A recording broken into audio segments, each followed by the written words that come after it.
nursing home in Panama City, Florida. The facility, which was zoned for so-called mixed use, was in the process of being converted into apartments, and the property owner— You going to get if you're threatening me with, sir? I just told you that, sir. Sir, it's not like you're working on your let's do this, sir. Have local a seat. law enforcement questioning his right to be on the property, so he went to the police station to inform them of his presence on the property. Captain Mark Laramore of the Panama City Police Department, who was dressed in plain clothes, was searching for a missing child when he saw Mr. Sample— That is Captain Mark Laramore of the Panama City Police Department, speaking to a man he has just woken from a nap. The man is Daryl Sample, a military veteran hired to live in and protect a building undergoing renovation. Captain Laramore is about to handcuff him, detain him, and then casually suggest arresting him for the crime of not providing identification fast enough while standing in his own living quarters. He will also threaten to kill Mr. Sample's dog. None of this is legal. Almost none of it is even close, and the captain is about to learn that the entire encounter is being recorded by his own body camera. This is the story of what happens when an officer enters a property without a warrant, without consent, and without exigent circumstances, and finds himself facing a man who, despite being confused, handcuffed, and freshly awakened, understands the Fourth Amendment better than the captain does. The Fourth Amendment to the United States Constitution protects the right of the people to be secure in their persons, houses, papers, and effects against unreasonable searches and seizures. Most people understand this to mean that police officers cannot enter your home without a warrant, but the protection goes further than many realize. It extends to commercial property as well. The Supreme Court made this clear in 1967 in a case called C versus City of Seattle, ruling that a business owner has the same constitutional right as a homeowner to be free from unreasonable official entries onto private property. The rule is simple. If the property is not open to the public, officers need a warrant, consent, or exigent circumstances to enter lawfully. On June 2, 2022, Captain Laramore had none of those things. The building was a former nursing home in Panama City, Florida, zoned for mixed use and being converted into apartments. The owners lived in Nashville, Tennessee, more than 400 miles away. They had hired Daryl Sample to live on the property and serve as a security guard during construction. He was not trespassing. He was not squatting. He was an employee, asleep in his private residential quarters, doing exactly what the property owners paid him to do. Captain Laramore was in the area searching for a missing child when he spotted Mr. Sample inside the building. He called for backup and was joined by Officer Shirelli and later Sergeant Richard Thor. The captain was in plain clothes. He had no warrant. He had not called the property owners. He had no reason to believe a crime was in progress, and yet he entered the building anyway. The body camera footage captures what happened next. Mr. Sample is asleep. His dog is nearby. The officers wake him and immediately begin questioning his right to be there. The captain's tone is confrontational from the first sentence. "This ain't your house." Muddy camera. Nashville, Tennessee, hired Mr. Sample to live on the property and work as a security guard during construction. Before this date, Mr. Sample had multiple dealings with local law Mr. enforcement. Sample, still groggy, tries to explain. He tells the officers he has permission from the owner. He offers to call Mr. Wilson Stevenson, the property owner, right then and there. He tells them his identification is in his car, and he is willing to retrieve it. The dog's asleep facing that way. He's on the couch. I said, you know what, I'll wait for somebody to get here in case this dog can eat. Yeah. Okay. I didn't even make contact with him, but I wanted to make sure I had something to get a dog off of him.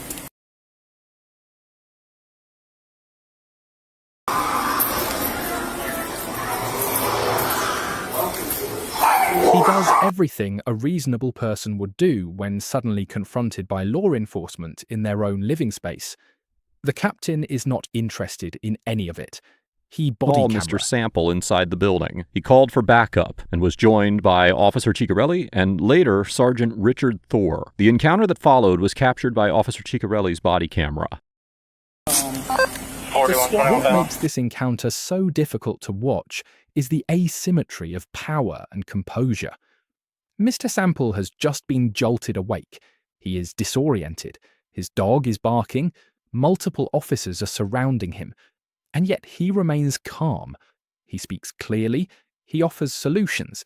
He does not raise his voice. He does not resist. The captain, by contrast, escalates. He demands identification, as though Mr. Sample has committed a crime by existing in a building. He orders him into handcuffs. He walks him outside. And then, once they are outside, the captain turns to Officer Chirelli and asks a question that reveals exactly how little legal basis he has for anything he has just done. Should I not arrest him for resisting body count? I'm kind of like thrown off right now. I can get you all the information you know that I got permission to be here. 1711 Panama, 196. I just told you, Mr. Wilson Stevenson. I can call you right now on the phone. If you give me the phone, I can call him right now. You can call him by looking at What makes this encounter so difficult to watch is the asymmetry of power and composure. Mr. Sample has just been jolted awake. He is disoriented. His dog is barking. Multiple officers are surrounding him. And yet he remains calm. He speaks clearly. He offers solutions. He does not raise his voice. He does not resist. The captain, by contrast, escalates. He demands identification, as though Mr. Sample has committed a crime by existing in a building. He orders him into handcuffs. He walks him outside. And then, once they are outside, the captain turns to Officer Chirelli and asks a question that reveals exactly how little legal basis he has for anything he has just done. Should I not arrest him for You got your opinion, and I'll just handle it later on a different way. Huh? So. All right. Can we get somebody on the computer to find out who this is owned by right now? Because at the point it wasn't like they sold and refurbished as those. It was. They bought it over a year ago.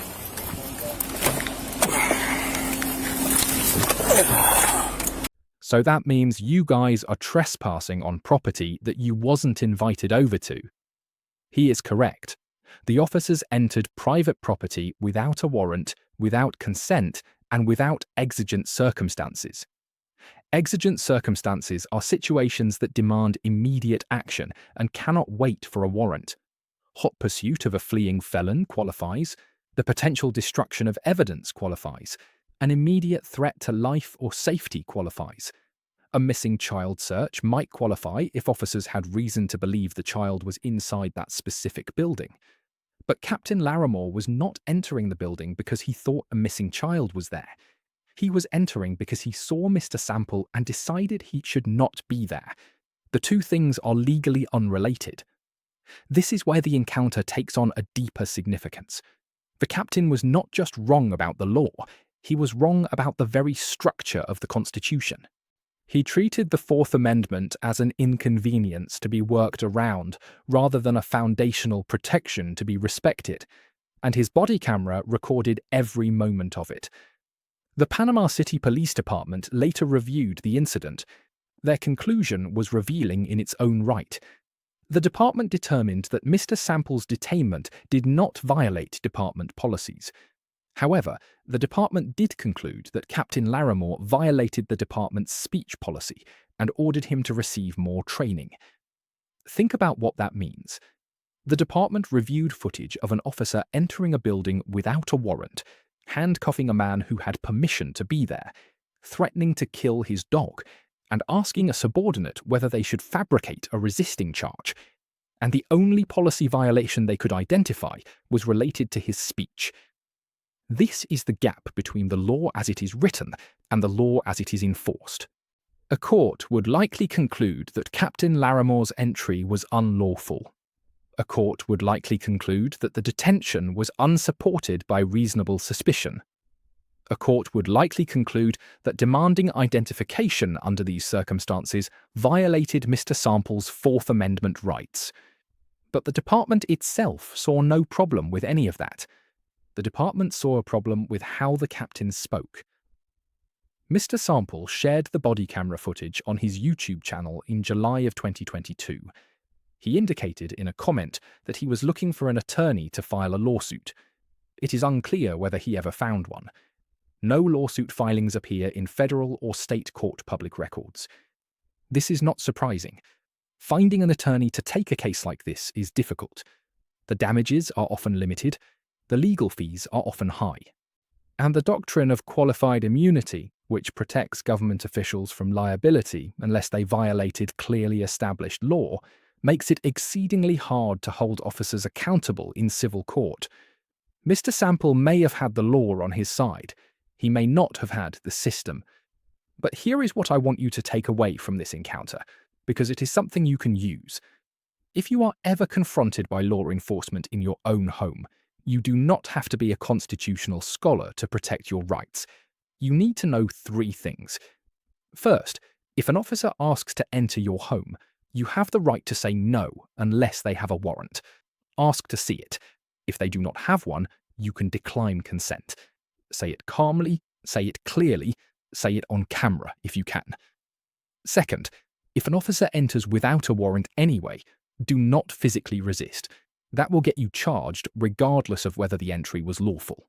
Instead, state clearly that you do not consent to the entry and that you want your attorney. Then let the legal system do its work afterward. The Fourth Amendment protects you in court.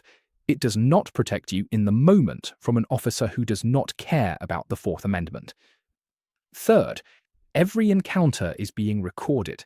Body cameras are everywhere. Your phone has a camera. Use it. The single most powerful piece of evidence in this entire case was the footage Captain Laramore's own department created. Without it, this would have been Mr. Sample's word against a captain's.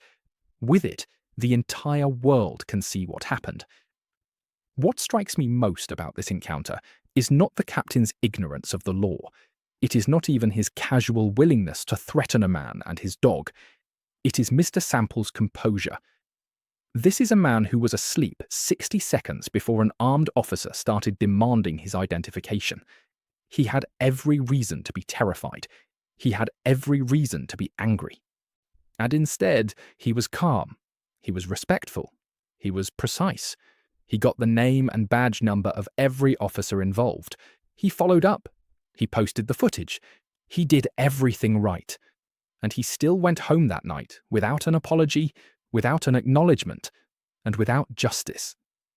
The captain was ordered to undergo additional training. That was the consequence.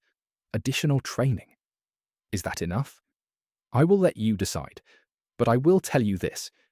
Every time a citizen knows their rights and asserts them calmly, the system gets a little bit better.